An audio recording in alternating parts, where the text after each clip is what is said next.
ठीक है, देखो हमारे पास नॉर्मल टू हाइपरबोला बचा है, तो उसको भी कर लेंगे। Normal to hyperbola. ठीक है, तो हाइपरबोला के किसी पॉइंट पे पहला, सबसे पहला अपन पॉइंट फॉर्म देखेंगे। ठीक है, पॉइंट फॉर्म। पॉइंट फॉर्म हमें कोई पॉइंट अगर x1 कॉमा y1 गिवन है, ठीक है, उस पे हमें नॉर्मल निकालना है।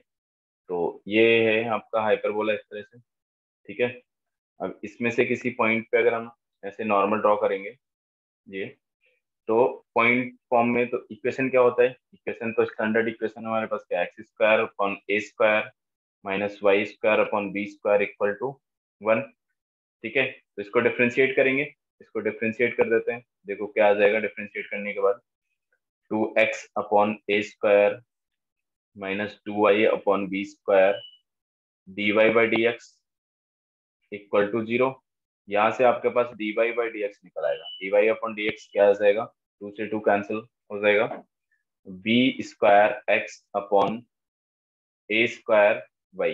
ठीक है, तो slope of normal, slope of normal क्या हो जाएगा इसका? -1/m करके। ठीक है, slope of normal equal to आ जाएगा आपके पास माइनस ए स्क्वायर वाई। तो ए स्क्वायर x1 y1 पे निकालते हैं, तो ये हो जाएगा ए square y1 upon B square x1। ठीक है, इक्वेशन ऑफ नॉर्मल लिखो। इक्वेशन ऑफ नॉर्मल, तो उस पॉइंट से इक्वेशन ऑफ नॉर्मल क्या हो जाएगा? y minus y1 equal to minus A square y1 divide by b square x1, x minus x1। ठीक है, अब आप क्या करो कि इस बी स्क्वायर को इधर मल्टीप्लाई कर दो और y1 से डिवाइड कर दो, जैसा कि हमने एलिप्स में निकाला था। ठीक है, एक इजी फॉर्मेट में दिखे ताकि आपको। तो आप क्या करोगे? B square Y upon y1 minus, ये आ जाएगा आपके पास B square y1 upon y1 equal to this is, यहाँ पे क्या आएगा आपके पास? Minus A square X upon x1 plus A square x1 upon x1। ये कैंसिल हो जाएगा, ये भी कैंसिल हो जाएगा। तो यहाँ से देखो आपके पास क्या आ गया? ए स्क्वायर एक्स अपॉन x1, ठीक है, plus B square Y upon y1, this is y1 equal to A square plus B square. ठीक है, तो ये बन गया हमारा नॉर्मल का इक्वेशन। ऐसे ध्यान रखेंगे पॉइंट फॉर्म में। ठीक है, एलिप्स के लिए क्या आया था बताओ? एलिप्स के लिए हमारे पास कुछ ऐसा आया था।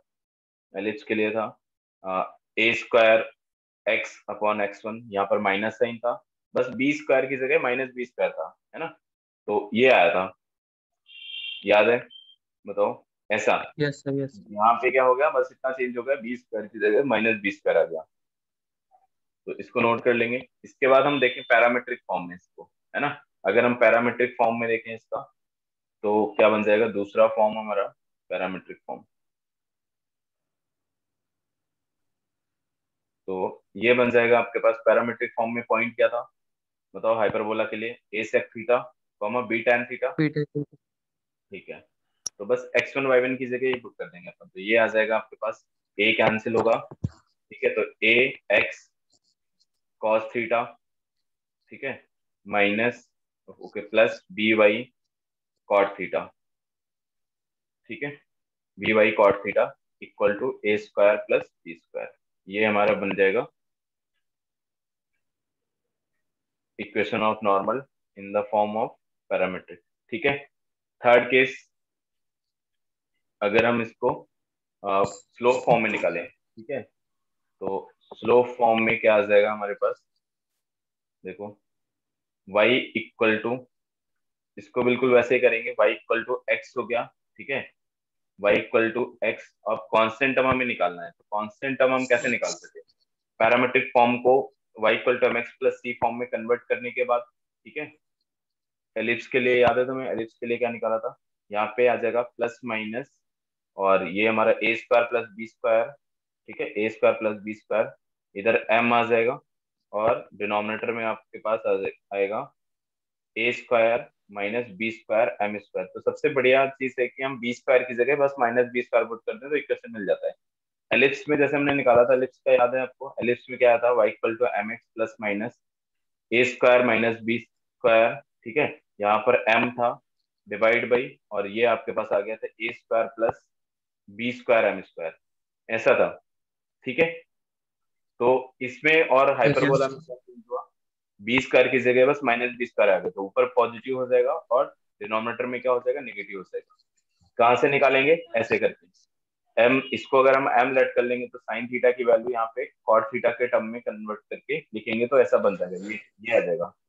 ठीक है, तो इसको हम इसी फॉर्म में याद रखेंगे डायरेक्ट, स्लोप के फॉर्म में। ये तीनों फॉर्म हमारे लिए इंपॉर्टेंट है, टेंजेंट का हो या नॉर्मल का हो, सबके लिए। ठीक है, एलिप्स, हाइपरबोला और पैराबोला में टेंजेंट और नॉर्मल के equation point form, parametric form and slope form, तीनों में याद रखना है आपको।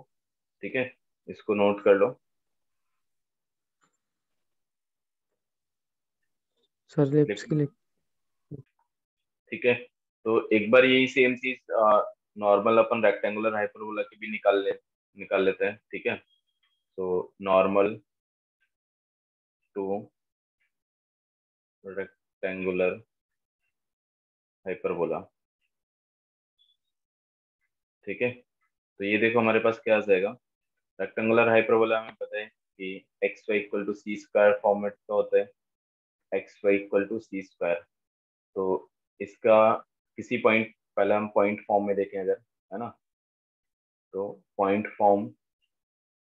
ठीक है, इसके लिए तो हमें पैरामीट्रिक फॉर्म ही सबसे इंपॉर्टेंट है, पॉइंट फॉर्म भी उतना नहीं, पैरामीट्रिक फॉर्म में ही पूछा जाता है जब भी आएगा। तो मान लो कि हमारे पास पॉइंट गिवन है x1 कॉमा y1। ठीक है, x1 कॉमा y1 गिवन है, तो आप क्या करोगे, पहले डिफरेंशिएट करोगे तो x dy by D x plus y equal to zero हो जाएगा। तो यहाँ से देखो dy बाई डी एक्स क्या आ जाएगा हमारे पास, dy by D x equal to minus y one upon x1। अब अगर हम किसी पॉइंट पे निकाल रहे हैं स्लोप ऑफ नॉर्मल, ठीक है, स्लोप ऑफ नॉर्मल, ये आपके पास क्या आ जाएगा, slope of normal y minus y one. अच्छा, स्लोप पहले तो हम स्लोप लिख लेते हैं, इसको minus by one by m करके लिखेंगे तो ये क्या आ जाएगा, x1 अपॉन वाई वन। ठीक है, तो इक्वेशन ऑफ नॉर्मल क्या हो गया, इक्वेशन ऑफ नॉर्मल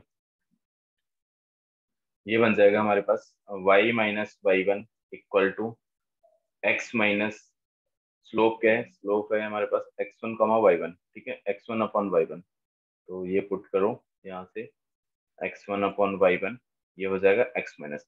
ठीक है, तो ऐसा बन रहा है ना, इसको अपन इसी फॉर्म में लिख लेते हैं ना, इसको ज्यादा चेंज नहीं करेंगे।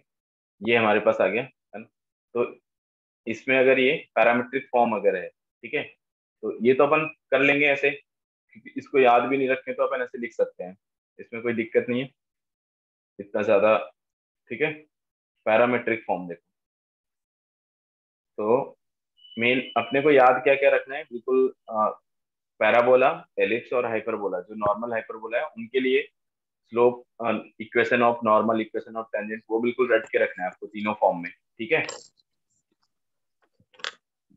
वही क्वेश्चन तो सबसे ज्यादा वही आता है। तो पैरामीट्रिक फॉर्म इसके क्या होते हैं बताओ, c t comma c by t. ठीक है, parametric form c t by c by t है, पुट कर देंगे तो वाई माइनस क्या हो जाएगा, c by t equal to, यहाँ पर देखो क्या आ जाएगा आपके पास, जब आप x1 पुट करोगे, y1 पुट करोगे तो टी स्क्वायर आएगा, सी तो कैंसिल हो जाएगा, x माइनस सी, ऐसा आ गया। ठीक है, तो इक्वेशन आपके पास ये इक्वेशन बन जाएगी, ये हमारे पास, इसको और सिंप्लीफाई तो नहीं कर सकते, ऐसा आ जाएगा। ठीक है, ये आ जाएगा।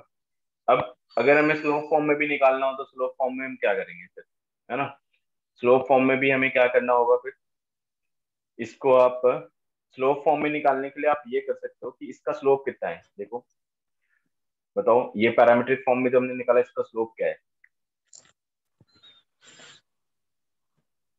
सर, बता इसका टी सकते, टी स्क्वायर टी है बस, स्क्वायर। है ना। तो स्लोप यस। फॉर्म के लिए हम ये बोल सकते हैं कि m इक्वल टू क्या आ गया, टी स्क्वायर आ गया हमारे पास। तो जहां भी टी आ रहा है, वहां पे हम क्या पुट कर सकते हैं, स्क्वायर रूट ऑफ एम। ठीक है, तो ये आपका बस ऐसे बन जाएगा, y c by square root of M.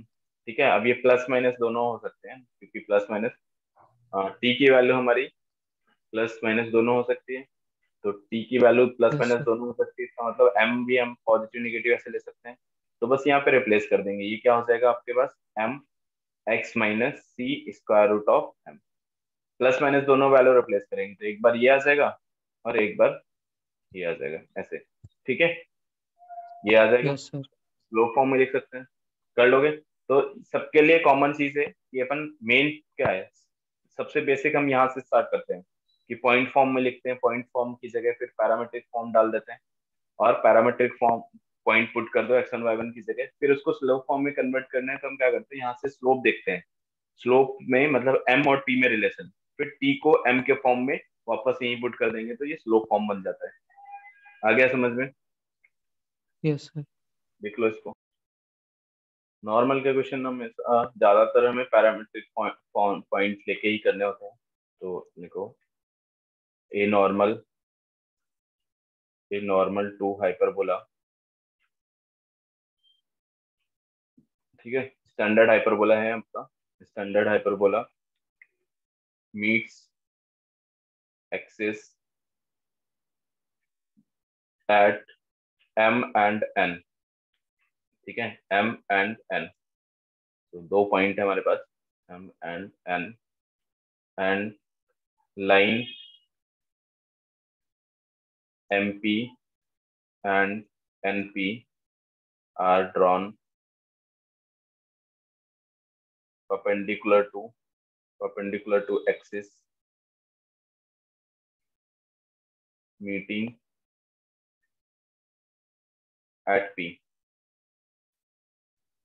prove that prove that locus of, locus निकालना है आपको p का, है ना, prove that locus of p is hyperbola, ये भी हाइपरबोला होगा।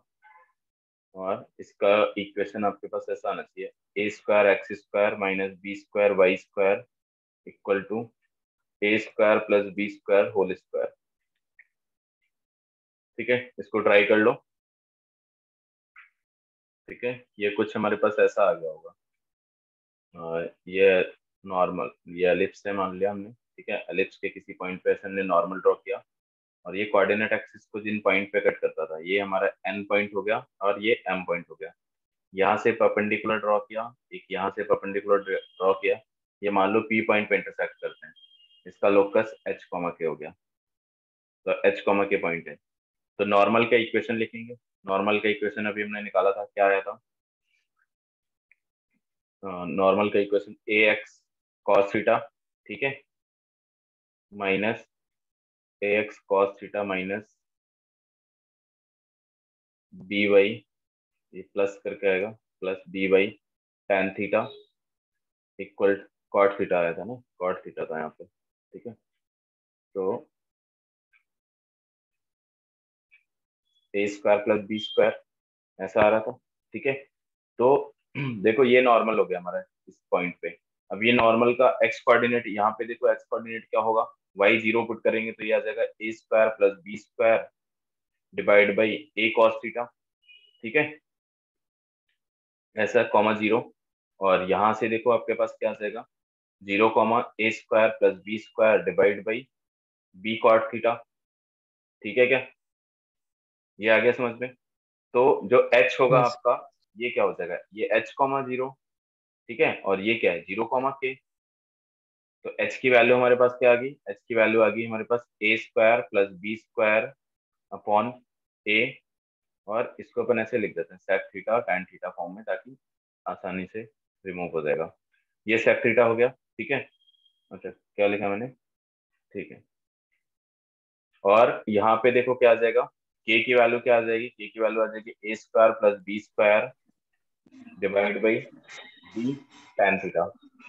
ठीक है, अब टैन थीटा सेक निकाल लो, अब सेक थीटा निकाल लो, तो sec square theta minus tan square theta equal to one होता है। तो सेक स्क्वायर थीटा की वैल्यू क्या आ जाएगी, h square a square divide by a square plus B square. ठीक है, माइनस ये आ जाएगा आपके पास k square b square divide by a square plus B square का होल स्क्वायर, यहाँ भी होल स्क्वायर होगा, ठीक है, यहाँ भी स्क्वायर होगा, इक्वल टू 1। ये आ जाएगा लोकस ऊपर वाली इक्वेशन जो हमें गिवन थी, x square a square minus B square Y square equal to A square plus B square का होल स्क्वायर। ठीक है, बताओ। तो लोकस निकालना तो अभी आसान हो गया बिल्कुल, है ना। कोई भी लोकस निकालना है आपको तो एच कॉमा के ऐड करो, बाकी कंडीशंस पुट करो, और जो अदर वेरिएबल है उनको एलिमिनेट कर दो। थीटा को हमने एलिमिनेट कर दिया यहाँ से। आ गया समझ में, बताओ। Yes sir. ठीक है, यस सर। नोट हो गया, ये नोट हो गया सबका, बताओ। Yes sir. ठीक है, चलो नेक्स्ट क्वेश्चन लिखते हैं। Find locus of find locus of foot of perpendicular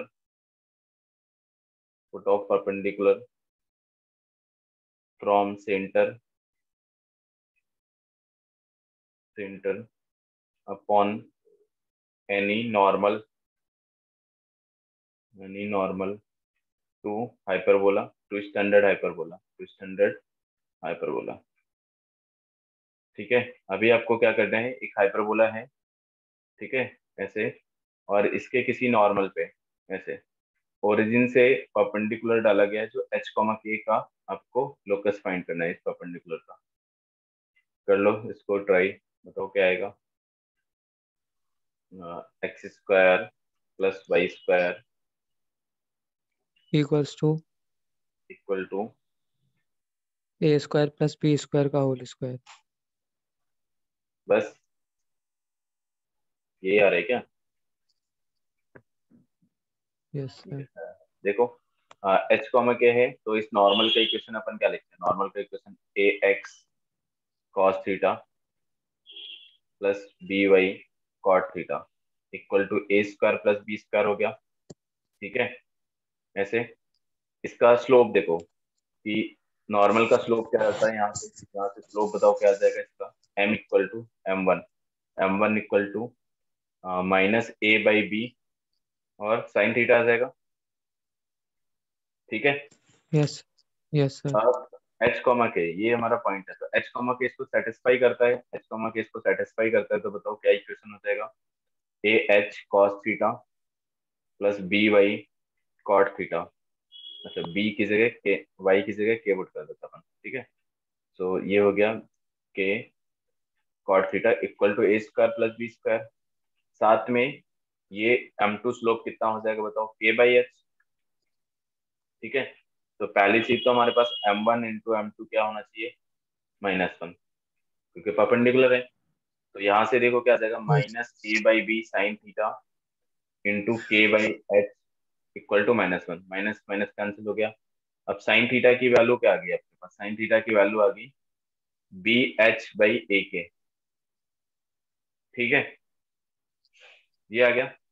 तो जैसे हमने एलिप्स यस के लिए किया था कि ये साइन थीटा से हम इसको सब्स्टिट्यूट करेंगे, कॉस थीटा, और इसको कर देते हैं सब्स्टिट्यूट। ठीक है, तो देखो क्या आ जाएगा, ये नहीं आएगा, फिर कुछ और आएगा। देखो इसको अपन सब्स्टिट्यूट करेंगे, तो साइन थीटा को कॉस थीटा, राइट एंगल बना लो आप, तो एक पहले ऐसा राइट एंगल ट्रायंगल बना लो।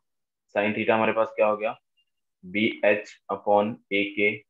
सो ये वैल्यू जो आएगी, ये वैल्यू आपके पास क्या आ जाएगी, ए के स्क्वायर, मतलब ए स्क्वायर के स्क्वायर, ठीक है, ए स्क्वायर के square minus B square H square. ठीक है, तो बताओ कॉस थीटा की वैल्यू क्या हो जाएगी, ए एच। ठीक है, ये आ जाएगा हमारे पास ए एच और बेस, बेस मतलब ए स्क्वायर के square minus B square H square divide by और ए के। ठीक है, plus B K cot theta की वैल्यू क्या हो जाएगी, square root of this A square के square minus B square H square divide by B H. ठीक है, equal to A square plus B square, ऐसा आना चाहिए। बताओ यस सर। यहाँ से क्या क्या कैंसिल हो जाएगा, ए कैंसिल हो जाएगा, यहाँ से बी कैंसिल हो जाएगा। अब आप एलसीएम अगर लोगे तो ये हमारे पास बन जाएगा एच स्क्वायर प्लस के स्क्वायर, इसको कॉमन ले लेना, ठीक है, और ब्रैकेट में ये आ जाएगा ए स्क्वायर के square minus B square H square, ठीक है, equal to A square plus B square, और ये क्या हो जाएगा एच के, ये आ रहा है। इसको एक्स वाई में कन्वर्ट कर दो तो X square plus Y square, और ये हमारे पास आ जाएगा ए square Y square minus B square X square equal to A square plus B square and X Y, ये आएगा। सर एक बार वहां से करके देखना सर, उससे फुट कैसे? ऑफ परपेंडिकुलर वाले तरीके से, फुट ऑफ ओरिजिन परपेंडिकुलर, से। ठीक है। तो ओरिजिन से हम इस पे फुट ऑफ परपेंडिकुलर ड्रॉ कर देते हैं। एक बार देखो क्या आ जाएगा हमारे पास, X minus 0 divide yes by sir. और A cos A theta, cos theta. ठीक है, यस सर। इक्वल टू ये Y minus 0 upon B cot theta, B cot theta. Yes sir. Equal to 0 0 put करोगे तो यहाँ पे A square plus B square minus का, ठीक है, और ऐसे आ जाएगा, ए square cos square theta plus B square cot square theta. Minus की वैल्यू आएगी ये तो, ठीक है, यस ये सर। माइनस की वैल्यू आएगी तो यहाँ पे प्लस कर देता हूँ, और नीचे आपके पास आ जाएगा ए square cos square theta plus B square cot square theta, ठीक है, ऐसा आ गया। अच्छा सर, समझ में आ गया, मैं गलती हुई। है ना? Yes sir.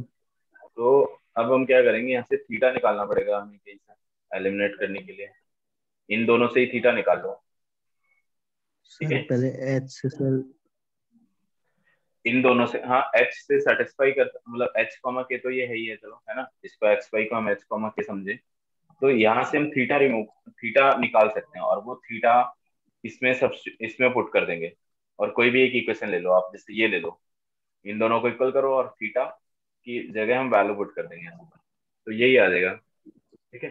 तो इसके लिए यस। हम इतना, ये ज्यादा सही है ना, क्योंकि एलिप्स यस में भी सर। हमने क्वेश्चन ऐसे ही करे थे ना, एलिप्स का याद आया तुम्हें?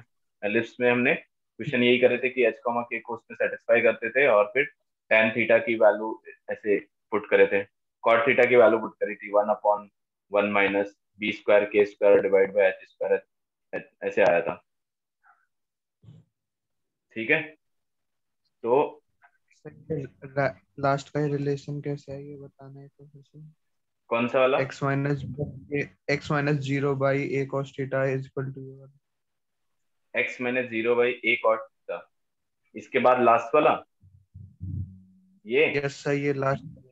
देखो फॉर्मूला यस हमारे सर पास ये क्या, पूरा। देखो देखो देखो, फॉर्मूला हमारे पास x-x1 upon a equal to y-y1 upon b equal to minus ax1 by1 plus c divide by a square plus b square होता है, ठीक है।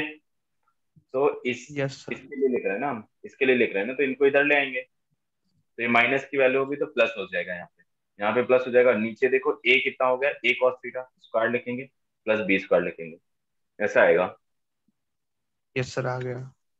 ठीक है। Yes sir. तो ये आ जाएगा हमारा लोकस, है ना। अब यहाँ से हमें थोड़ा ज्यादा वो करना पड़ेगा, ज्यादा एफर्ट लगाने पड़ेंगे, थीटा को यहाँ पे पुट करोगे आ जाएगा, यहाँ से भी आ जाएगा, है ना। इन दोनों को सॉल्व करके थीटा निकाल लो, कुछ थीटा की वैल्यू आ जाएगी, क्या साइन थीटा की वैल्यू निकलेगी यहाँ से भी, यही सेम वैल्यू निकलेगी, ठीक है, साइन यस थीटा सर। की सेम वैल्यू यहाँ निकलेगी। फिर आप इनमें से कोई फर्स्ट वाला और थर्ड वाला ले सकते हो, या सेकंड और थर्ड ले सकते हो, सॉल्व करोगे तो वापस ये मिल जाएगा हमें, लिख लो इसको। चलो तो नेक्स्ट एक और क्वेश्चन लिखेंगे रेक्टेंगुलर हाइपरबोला वाला, ठीक है। बाकी सारे ऐसे क्वेश्चन आपको लोकस पूछा जा सकता है तो आप कर लोगे, है ना। और नेक्स्ट क्वेश्चन लिखो, if normal at point P1 on xy equal to c square intersect normal, okay, at intersect it again, intersect it again at T2, ठीक है, एक दूसरा पॉइंट है हमारे पास T2, देन फाइंड, अच्छा then find T2 in terms of T1। ठीक है, जैसे हमने पैराबोला में एक कंडीशन निकाली थी, कौन सी कंडीशन? T2 इक्वल टू, बताओ याद है तुम्हें? -T1 minus two -2/T1। Upon minus 2। हाँ, तो सिमिलरली हम यहाँ भी एक कंडीशन बताएंगे उसी तरह की निकाल के। चलो एक बार ट्राई करो इसको। देखो क्या करना है अपने को यहाँ पे, एक ये रेक्टेंगुलर हाइपरबोला है, रेक्टेंगुलर हाइपरबोला मान लो ये वाला पॉइंट है, ठीक है।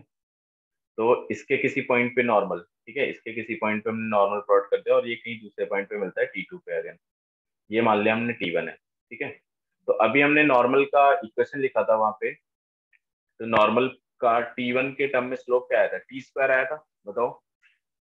ठीक है, slope of normal at slope of normal at T1, ठीक है, या एट T1 इक्वल टू क्या हो जाएगा? T1², बताओ ये आएगा समझ में। और इस T1 के कोऑर्डिनेट क्या होंगे? C_T1, C/T1, ठीक है। और इस T2 के कोऑर्डिनेट क्या होंगे? C_T2, ओके, C_T2, C/T2, ठीक है। ये हो जाएगा आपके पास C_T2, C/T2। तो आप देखो कि ये P पॉइंट है और ये Q पॉइंट है, तो यहाँ पे हमारे पास क्या आ गया? एक तो T1² आ गया स्लोप, इसी स्लोप को हम किसके इक्वल कर सकते हैं? स्लोप ऑफ PQ, ठीक है, स्लोप ऑफ PQ। तो उसको हम 2 पॉइंट फॉर्म में लिख दें। 2 पॉइंट फॉर्म में लिखोगे तो देखो क्या आ जाएगा आपके पास, C/T1 minus C/T2 divide by C_T1 minus, और ये आ जाएगा आपके पास C_T2। आगे समझ में? C तो कैंसिल हो जाएगा। अब आप देखो कि T2² इक्वल टू क्या है, आ गया हमारे पास T2² equal to T2 minus T1, T2 minus T1, और ये T1 माइनस T2, ठीक है। डिनोमिनेटर में हमारे पास क्या आ रहा है? T1 माइनस T2, और साथ में आपके पास T1 T2 आ जाएगा इधर। तो ये तो कैंसिल हो जाएगा अगर माइनस कॉमन ले ले तो देखो क्या आ जाएगा हमारे पास, T2², और इधर T2 को मल्टीप्लाई कर लेते हैं अपन, ठीक है। ये आ रहा है हमारे पास, अच्छा ये T2 नहीं है, T1 था यहाँ पे, है ना, क्या मैंने T2 लिखा है, ये T1² था। So this will be T1², और यहाँ से ये कैंसिल हो जाएगा। तो इस T1 को भी इधर मल्टीप्लाई कर दो, T1 को इधर मल्टीप्लाई कर दोगे तो आपके पास क्या आ जाएगा? इक्वल टू -1/T2, ठीक है, ये समझ आ गया। तो यहाँ से देखो हमारे पास क्या निकल आया, T2 equal to -1/T1 cube, ठीक है। ये रिलेशन आ जाएगा। ये आ रहा है क्या, बताओ? ये नहीं आ रहा है ये क्या? नहीं आ रहा। क्या आ रहा है बताओ? ऐसे नहीं किया है, बताओ कैसे किया है हमने? यही आएगा। देखो हमने अभी इक्वेशन लिखा था, इसका इक्वेशन लिखा था, तो वहां पे क्या था equation? y minus C/T equal to T² x minus CT, ऐसा इक्वेशन लिखा था, नॉर्मल का इक्वेशन पैरामीट्रिक फॉर्म में। तो स्लोप हमें पता यस चल सर। गया कि T² है, स्लोप T² है, तो T² हम 2 पॉइंट फॉर्म में भी लिख सकते हैं। तो 2 पॉइंट फॉर्म में, एक वो क्वेश्चन किया था ना अपन ने एलिप्स के लिए, देखो एलिप्स के लिए अपन ने ये क्वेश्चन किया था कि एक P पॉइंट पे नॉर्मल, है ना, और दूसरे ये थीटा पॉइंट था और एक 2 थीटा पे मिलता है, ठीक है। यस ये सर। वाला यस क्वेश्चन था सर। ना, तो उसमें cos यस थीटा की वैल्यू निकाली थी, -2/3 आ गई थी। तो इसमें हमने क्या किया यस था सर। कि इस पॉइंट पे नॉर्मल, इस पॉइंट पे जो स्लोप थी, है ना, उस स्लोप को हमने इन दोनों पॉइंट से मिलाने वाली लाइन के स्लोप के बराबर कर दिया था। तो थीटा टू थीटा में रिलेशन आ गया था, ठीक है। तो वैसे यहाँ भी कर सकते हैं अपन। यहाँ क्या करेंगे, यस सर। T1 पे जो स्लोप है वो लिखा, और दोनों पॉइंट से जो स्लोप बन रहा है वो लिखा, बराबर करके C कैंसिल हो गया और T1 T2 में रिलेशन आ जाएगा, ठीक है। और कैसे निकाला बताओ तुमने, दूसरे तरीके से कैसे निकाला है? सर सर ऐसे ही लाइन का किया था आंसर इंटरसेक्शन ले निकाल। लें, हाइपरबोला से तो नहीं आ सकता। हाँ, आ सकता है, बिल्कुल आ सकता है। तो वो हमें इंटरसेक्शन पॉइंट, एक हमारा वही इंटरसेक्शन पॉइंट मिलेगा और एक दूसरा मिलेगा, ठीक है। तो आप फिर इसको जर्नल पॉइंट पे करोगे, मतलब दो इंटरसेक्शन पॉइंट मिलेंगे, ठीक है, T1 और T2। तो उसमें से आप ये कर सकते हो कि T1 T2 का वो तो हमारा कुछ कितना डिग्री का बनेगा, 4 डिग्री का बन जाएगा वहां पे, कुछ ऐसा बनेगा, 4 डिग्री हाँ का सर। शायद, आई थिंक, है ना। क्योंकि वहां से हम T1 हाँ, T2 निकालेंगे, प्रोडक्ट T1 T2 का प्रोडक्ट निकालो, 4 डिग्री का है ना, कितना डिग्री का आ रहा है? 4 डिग्री। हाँ, तो फिर वही दिक्कत आ जाएगी, वहां पे 4 डिग्री का है तो वो मतलब ऐसा रिलेशन बनेगा, T1 cube into T2 equal to -1, ऐसा आएगा। तो वहां से थोड़ा मुश्किल है कैलकुलेट करना, फिर हमें ये करना पड़ेगा कि उसके सारे रिलेशन लिखो फिर T1 T2 फाइंड करो, ऐसा कुछ आ रहा होगा। ठीक है। अच्छा हाँ, ठीक। लिख लो इसको। ठीक है। नेक्स्ट इसकी कुछ प्रॉपर्टीज हैं, प्रॉपर्टीज भी लिखेंगे अपन, है ना, हाइपरबोला की जो प्रॉपर्टी है। तो प्रॉपर्टीज ऑफ हाइपरबोला। ठीक है। हाइपरबोला की प्रॉपर्टी में पहली प्रॉपर्टी तो हमारी, बताओ पहली प्रॉपर्टी हमारी ये तो ये है p s minus p s dash yes sir. Equal to 2a। ठीक है। 2 है। हाँ, दूसरी property locus of foot of perpendicular from foci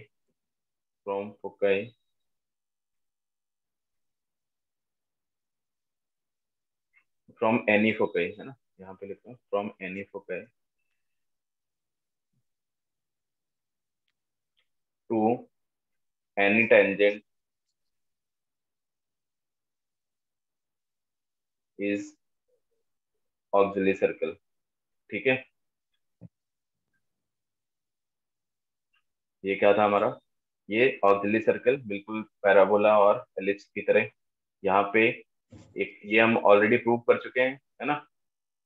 बताओ कि कोई भी अगर इसका टेंजेंट है, ठीक है, इसका कोई भी टेंजेंट है, उस टेंजेंट पे अगर हम फोकस से परपेंडिकुलर डालते हैं तो वो कहाँ ऑक्सिलरी सर्कल पे मीट करता है। ऑक्सिलरी सर्कल इसका क्या है, ये वाला। ठीक है, इसको हमने प्रूव किया था। बताओ,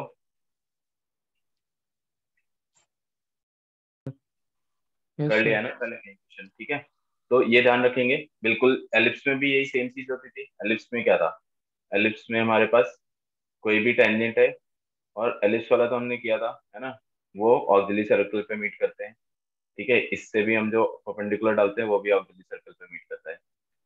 तो सेम प्रॉपर्टी है। थर्ड वाला थर्ड वाला हम लिखेंगे पोर्शन बिटवीन, ये भी प्रूव कर चुके हैं। पोर्शन बिटवीन, अच्छा, पोर्शन ऑफ टेंजेंट लिखो यहाँ पे, है ना, portion of tangent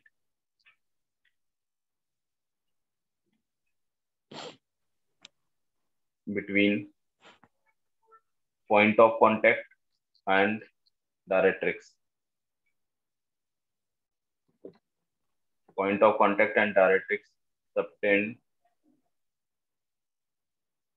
A right angle, subtend A right angle at focus या करेस्पॉन्डिंग फोकस। ठीक है, करेस्पॉन्डिंग फोकस, डायरेक्ट्रिक्स के करेस्पॉन्डिंग जो भी होगा।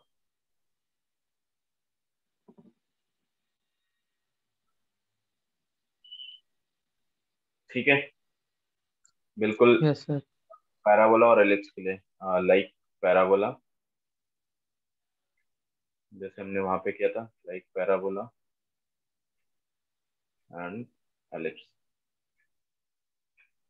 ठीक है, इसका डायग्राम बना लेंगे इस तरह से। ठीक है? कोई भी टेंजेंट है, टेंजेंट का जो डायरेक्ट्रिक्स के बीच में पोर्शन है वो यहाँ पे राइट एंगल बनाएगा। ठीक है, लिख लो ये ये तीनों तो पॉइंट। इलिप्स का। ये एलिप्स के लिए, हाँ एलिप्स के लिए है, तो उसको अपन हाइपरबोला के लिए बनाएंगे। ये ये भी अपन प्रूव कर चुके हैं ना पीछे, हाइपरबोला के लिए। ठीक है, क्वेश्चन में कर चुके हैं। तो इसमें कोई भी टेंजेंट है, ये टेंजेंट है मान लिया, और इसकी डायरेक्ट्रिक्स ये है, तो डायरेक्ट्रिक्स को जहां भी कट करेगा उससे हम पॉइंट ऑफ कांटेक्ट को मिलाएंगे तो राइट एंगल बनेगा। लिख लो। नेक्स्ट रिफ्लेक्शन प्रॉपर्टी अपन इसको लिखेंगे। रिफ्लेक्शन प्रॉपर्टी देखो, फोर्थ नंबर, रिफ्लेक्शन प्रॉपर्टी।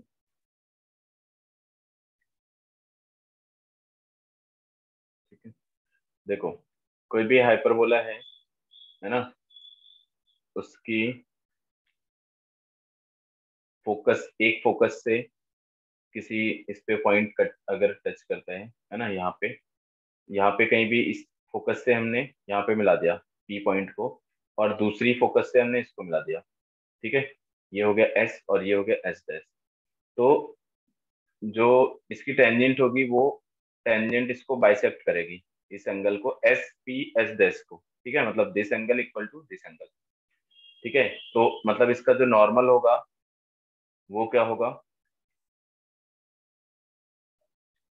ऐसे पास हो रहा होगा, ठीक है। नॉर्मल जो होगा, नॉर्मल मतलब ये मान लो कि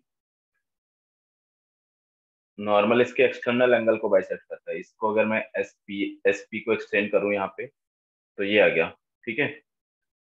तो प्रॉपर्टी समझ आ गई हमें, क्या है कि अगर हम कोई भी पॉइंट को, है ना, किसी भी पॉइंट पे टेंजेंट ड्रॉ करते हैं, तो वो टेंजेंट क्या फोकल डिस्टेंस को मिलाने वाला, मतलब फोकल रेडियस से जो एंगल बन रहा होता है उनके बीच के एंगल को बाइसेक्ट करता है टेंजेंट, ठीक है।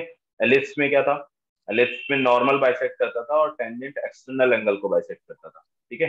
जैसे मान लो यहाँ पे किसी पॉइंट को हमने मिलाया, तो इस पॉइंट पे जो नॉर्मल होता था वो बाइसेक्ट कर रहा था और टेंजेंट एक्सटर्नल एंगल को बाइसेक्ट करती थी, ठीक है। यहाँ पे उल्टा है, यहाँ पे टेंजेंट इंटरनल एंगल को बाइसेक्ट कर रहा है और नॉर्मल एक्सटर्नल एंगल को बाइसेक्ट कर रहा है, ठीक है।